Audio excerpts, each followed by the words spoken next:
What was the question? Name and what do you drive? My name, what do I drive?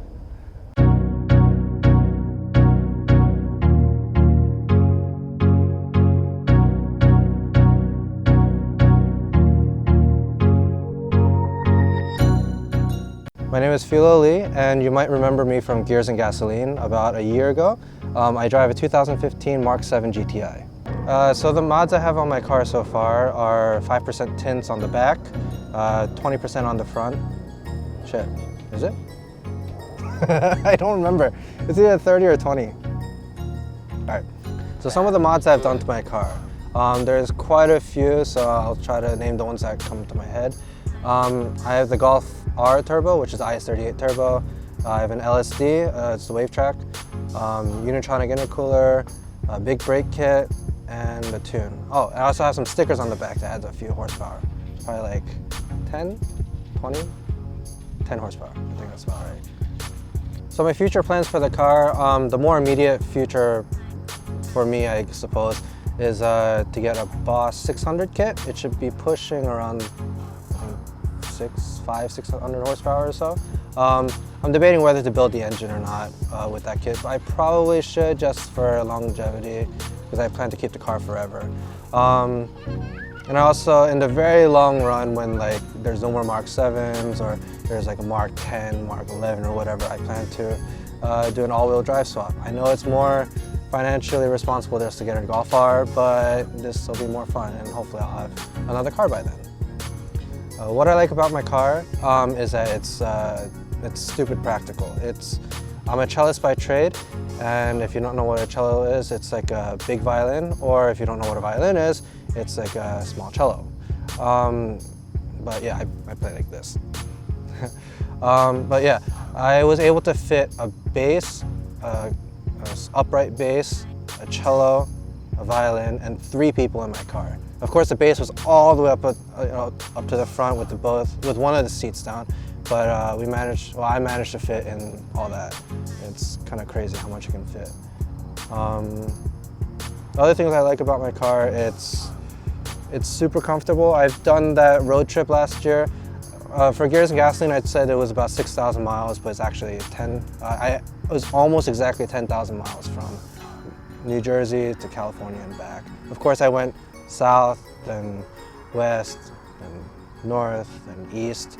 But yeah, it was a really comfortable ride. I want to do it again. Definitely want to do it again. At the time, for Gears and Gasoline, I had 36,000 miles or so on the car. And by the time I finished, it was about 54, and that was last summer. Now I have about 76. So I put a lot of miles on the car, and I love it. It's super comfortable, really practical. I wouldn't trade it for anything. I plan to keep this car forever. What I don't like about the car, almost nothing. There's like one, and it's a design element. I don't really like the front of the GTI, honestly. If you look at it, it looks, it's a big smiley face. If you look at the R, it's like a frowny face, and I think frowny faces are a little bit more aggressive looking. But other than that, I think the GTI it's, for me, the perfect car. So what got me into modding cars?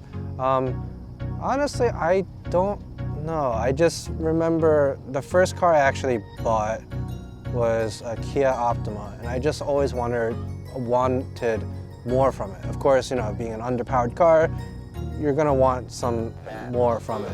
I actually ended up trading that for, I started out with an NA 2.4 Kia Optima. It was a 2013. I found a 2012 with less miles because I drive a lot. I found a 2012 EX Turbo, which was 2012 was the only year that they actually made the turbo versions in the EX trim. And I got that, and after getting a turbo, it was just, you could feel the night and day difference between an NA car and a turbo car. It just had smaller displacement, but more power, which was great. And I got a tune for that, and just being able to feel the power just from like a flash was pretty cool. But yeah, so I ended up giving that car to my parents, and because they wanted a bigger car and I needed a smaller car living in New York. That's the story behind the GTI anyway. But I guess the Kia kind of got me into modding first, you know, with the tune and just like an intake, which basically everyone does for almost any brand, I suppose. But then when I got into the GTI, just the power there was just so much more power. And like there was just a huge modding community, and that got me over that hump of whether to mod my car or not. And I only wanted to do tints and maybe lower my car at first, but then seeing all these power upgrades, you know, it just got my eyes, you know,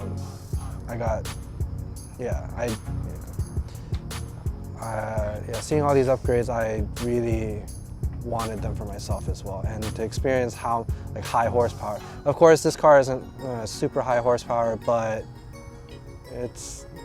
it'll give you a good, it'll give you a good run for your money. Yeah, give you a good run for your money. What I like about the car community most, what I like about the car community is that you get to meet people from all different types of backgrounds. I'm a musician, but I've met people who are, there's a lot of students, there's a few police officers. Everyone's a car enthusiast, and that's what brings everyone together. And I think that's just really cool, and you just get to meet a lot of new people that you wouldn't be able to meet otherwise. Say that you're working in an office, you only get to really, you know, make friends with your office mates or whoever you went to school with and so on. But in a car community, or being a car enthusiast, you don't have to be an enthusiast, but in a car community, you just meet everyone from just so many different types of backgrounds, and I think that's awesome, and I just love meeting new people. Tips for newcomers into the car community. I say, don't worry about what you have, just be proud of it. There's always going to be that one douchebag with a really nice car, and then there's also going to be like really nice guys with crappy cars, but you know, everyone's a car enthusiast, and you know, that cars bring people together, and that's just all you should worry about. Just being with other people, having fun, and if you happen to do stuff to your car, great. If you don't, okay, that's great too. I know plenty of people with stock cars. They just love cars. They like seeing them. They like photographing or video, recording and whatnot. Just, you know, it doesn't matter what you have. Just be proud of it.